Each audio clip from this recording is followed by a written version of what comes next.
Hey guys, we're Bullinger95, recording live from Look County Prison Cell. Just want to get one out of the way while I still have some light left.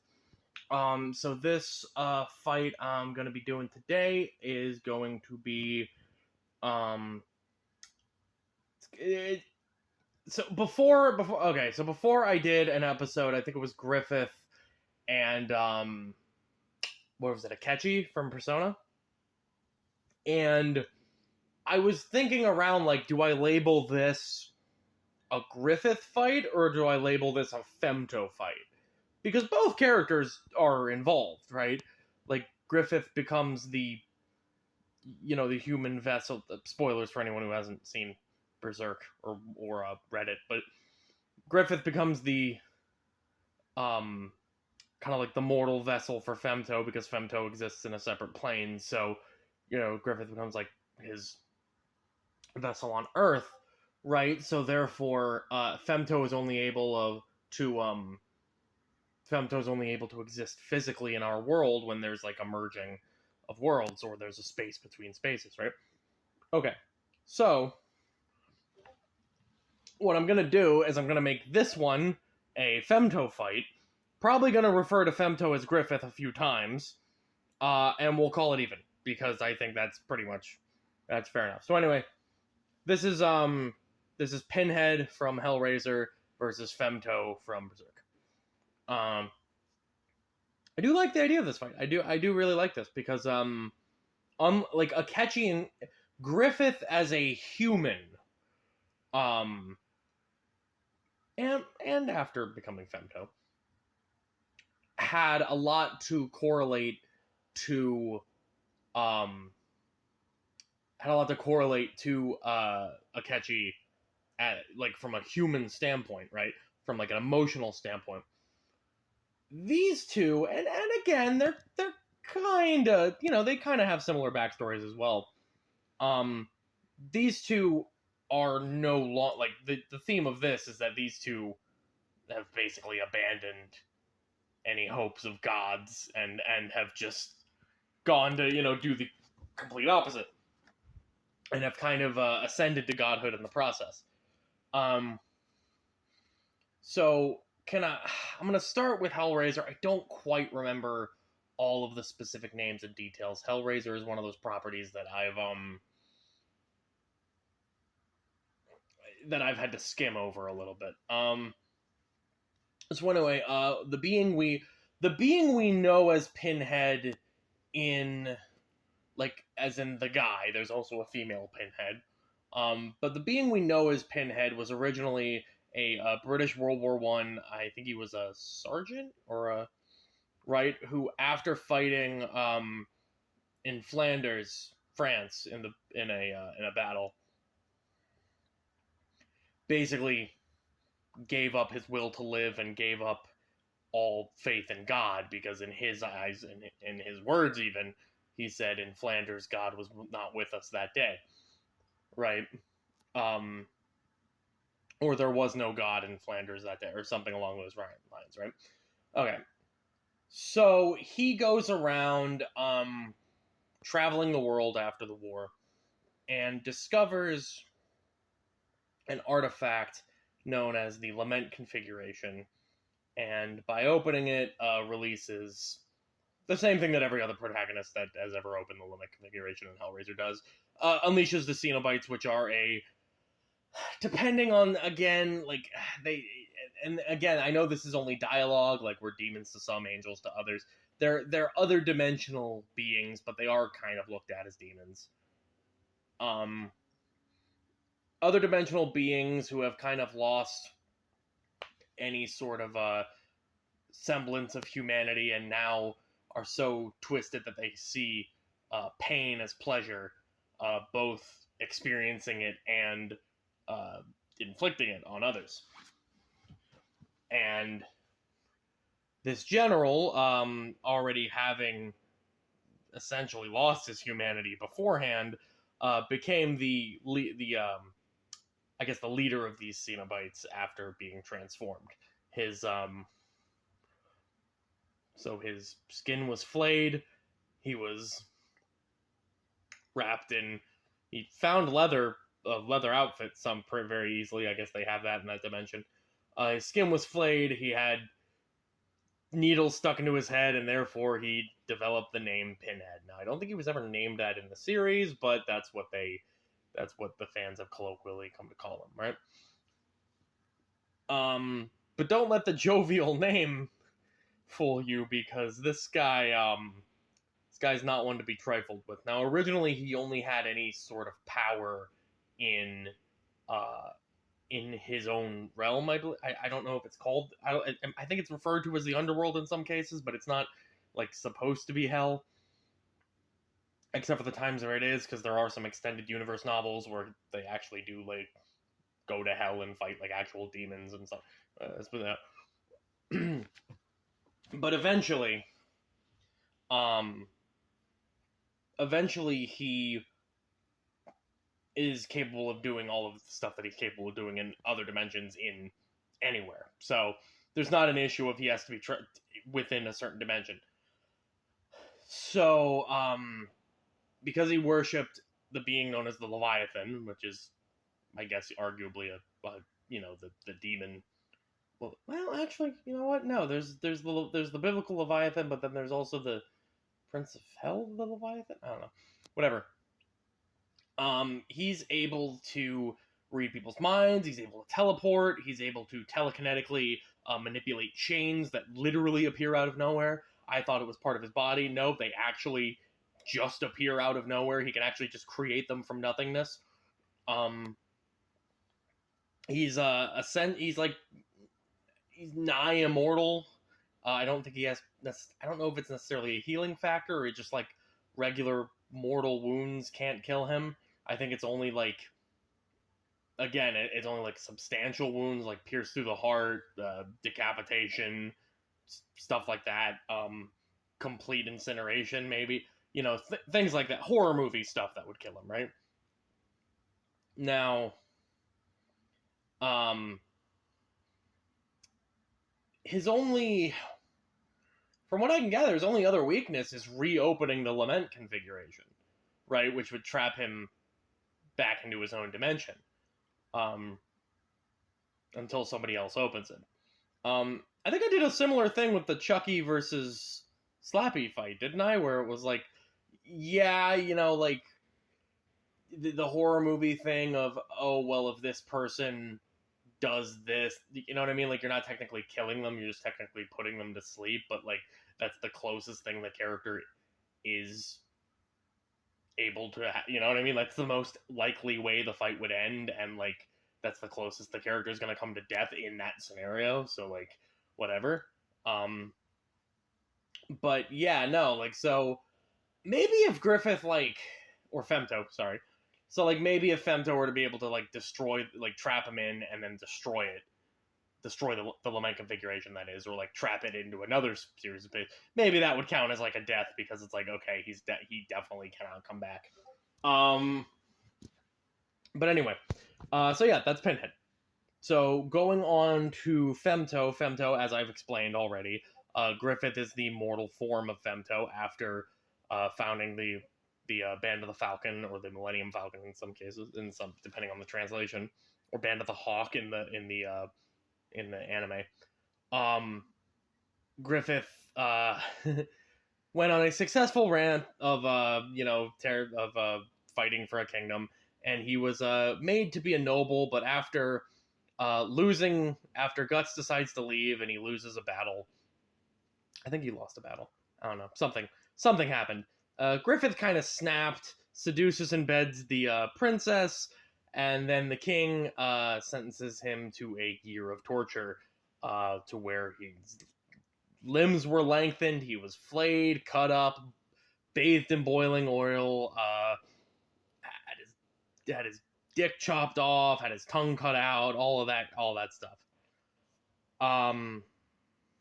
So after a year of that, the torture and Griffith had finally kind of realized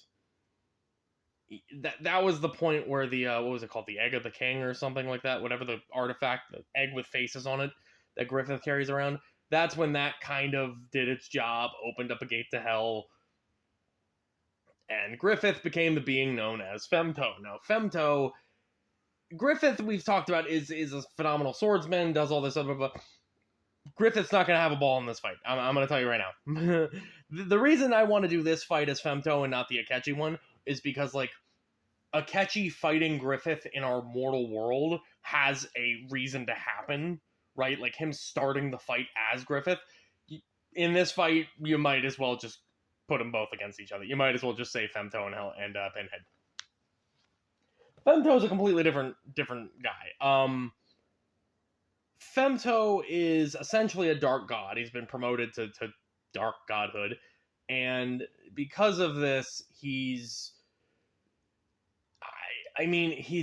got flight, he's got spatial control, like spatial and gravity control, so he can he can basically compress a space into nothingness. He can more or less erasing somebody from existence.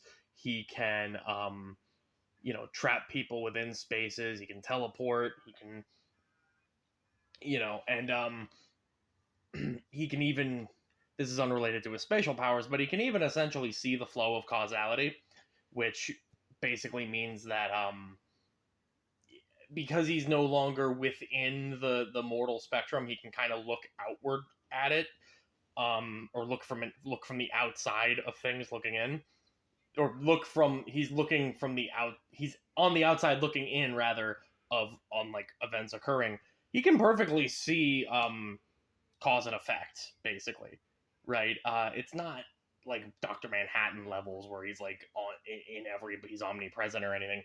And he can't necessarily like predict the future or know the future, but he's basically able to, because causality is clear to him, he can essentially,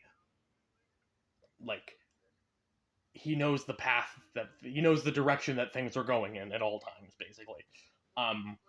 Not necessarily that he knows specifically is what's going to happen, but he knows it's like he's able to very much more accurately predict things.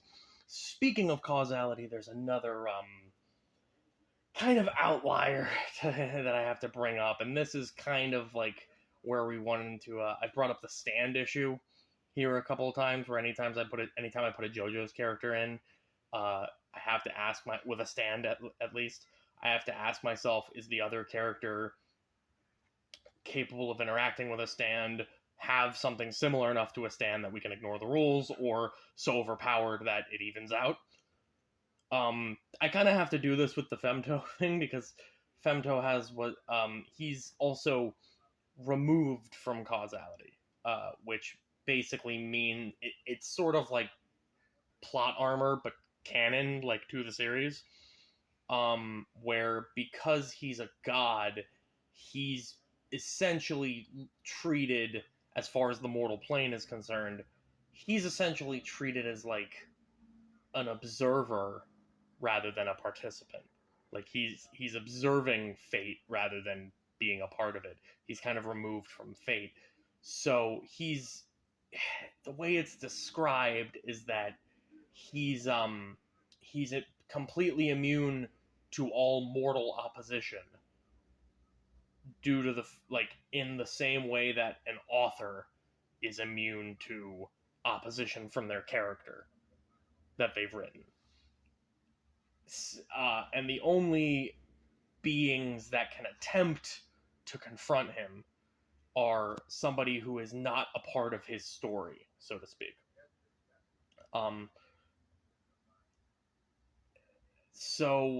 But fortunately, in a death battle where you've got characters with two different properties, I would say any other character is by default not part of your story. And even if you're looking at it from the realm sense, well, again, Pinhead originally resides in a realm that isn't the mortal world also. So for this fight to be fair, it would at the very least take place in neutral territory, meaning that it wouldn't be the world that Griffith resides over, nor the world that Pinhead or the Cenobites originate from. So that gotta get that out of the way, because that's an auto win feature that I have to explain before something happens. Before somebody just goes, oh well, he couldn't fight him. Well, I'm just gonna say that he is gonna fight him. That's the purpose of me making a video on it. But yeah, so I would say Pinhead's kind of exempt from that rule of, he would count as a character outside of Griffith's story. So, going into a fight. That being said, on top of the fact that he has the auto win of not being able to be opposed, aside from the fact that he has the auto win of not being able to oppose, Griffith technically has the auto win of being able to just crush an enemy into dust or into nothingness by just making the space they reside in, like, essentially not exist, or by just closing in on that space until it's nothing. While Griffith can do that, while he can essentially just do that with his mind, Pinhead can also, like I said, he can make those chains appear with his mind. And that's just chains that appear out of nothing, do his will. They literally tear people apart effortlessly. That's something he's capable of doing. And like I said, because he can read people's minds, he'd know that Femto was attempting to do that, and he'd be able to allow the chains to go in ahead of time, right? I mean, yeah, again, knowing causality, like, the telepathy kind of cancels out the knowing of causality, because, like, Pinhead would have to, but that's the different, like, both of these guys were soldiers in their past lives. They were both arguably military strategists. We don't know much about Pinhead's military career, but the fact that he was a World War I sergeant or general or something should mean he's pretty adept at strategy. But we saw Griffith take over, like, entire kingdoms and fortified castles, so, like, he'd probably be able to think Pinhead by that logic. But then again, Pinhead also has, like, well, I'd say Pinhead has access to other worlds of knowledge, but so does Femto, so, like, that's... I mean, could those chains hold off, like, a spatial attack? Like, I don't know. And again, like, Pinhead can die. Like, he can be physically killed. Pain, however, is just a... Oh, well, he can teleport. Yeah, that's how the Skull Knight avoided it, right? Okay, yeah, so with teleportation and mind reading, he could avoid the... I just hate auto wins like that. I hate things where it's like, oh, this character has a one-shot kill move that works on everyone, so he wins. Like, I just don't like that. The fact that Pinhead can teleport actually does make that... so can Femto, for that matter. But, like, he can't, like, he can't teleport somebody else into his own attack or something, So, yeah, so this isn't... I mean, okay, bottom line, I think Femto still wins, to be completely honest with you. The scope of Pinhead's power, like, in some extended universe stuff, I remember him saying something like he fought and killed Lucifer or something, but that... I'm not going to look too far into that, because that's a completely different can of worms. But, yeah, no, I think Femto wins this, just on the basis of, like, I mean, Femto's also, he's also, like, survived other, like, he's survived things that were specifically meant to kill him, like, from the Skull Knight with a space-tearing, blade. And, yeah, I mean, like, I just don't think, like, Pinhead has a counter to the spatial destruction and everything, but just seeing that, like, how good of a strategist that Griffith was, and the fact that Femto can now essentially, like, predict the future, yeah, I think that's a pretty fair assessment to make, that, like, as long as he has the power to kill Pinhead without, like, too much need for him to engage. Because, I mean, I feel like Pinhead could probably kill him too with the chains if he just let him, right?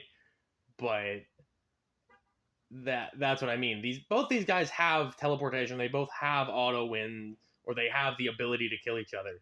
They both have some sort of mental edge on the other. It's just that those two edges cancel each other out.